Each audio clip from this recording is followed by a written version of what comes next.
Summary: Poets and Pancakes by Ashok Mitran.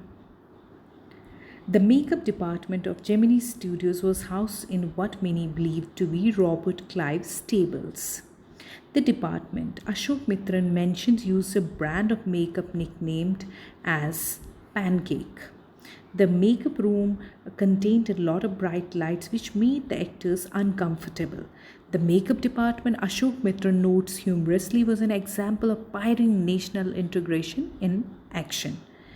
The makeup department also comprised a strict hierarchy where chief makeup man was followed by senior assistant, junior assistant, and finally the office boy. The chief makeup man and his assistants usually applied makeup to various actors in the movie.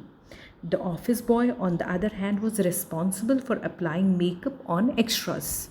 He had once aspired to be an actor and a screenwriter, director, but ended up as a boy. The office boy frustrated hopes often bring him to the author's tiny office. The author's job was to cut and store newspaper clippings on a wide variety of subjects. Since his work seemed insignificant, the office boy would usually come into his cubicle to vent his feelings. Kotamangalam Subbu, considered the boss right hand at Gemini Studios, was usually chosen as target of his anger. The author clearly disagrees with office boy's perceptions and gives a brief portrait of life of Kotamangalam Subbu. Although he performed minor roles, his performance was better than the lead actors. He was also an incredible poet and was known more of his films than his novels. Subur belonged to a story department which housed the poets of the studio and the legal advisor.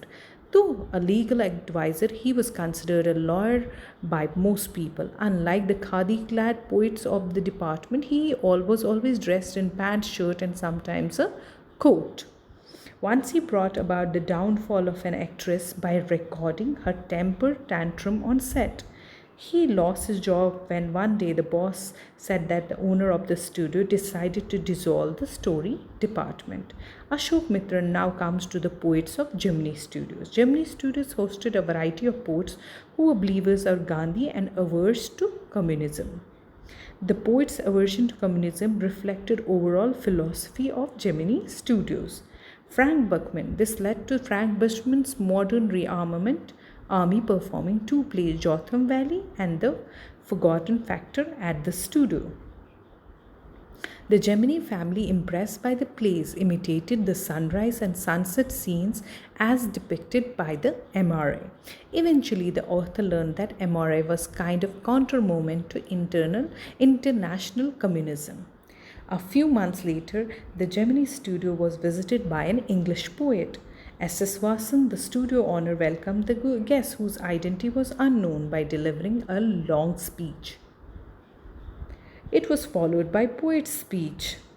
However, poet could not understand the poet due to his unfamiliar accent. Thus, the poet and the reason for his visit remained an unexplained mystery. From a glimpse of life at Gemini Studios, Ashoka Mitra now provides a brief glimpse into his own. One day he came across announcement about a short story contest in the Hindu. The contest was organized by a periodical named The Encounter. On seeking information about the periodical, the author discovers that its editor was Stephen Spender, the same English poet who had visited the Gemini Studios. In conclusion, he talks about discovering the paperback edition of The God That Failed a few months after his retirement. The book was a compilation of 6 essays by 6 eminent writers who described their experience with communism. Stephen Spender was one of the contributors to the book. He realized right away that his boss was not interested in but his views on communism.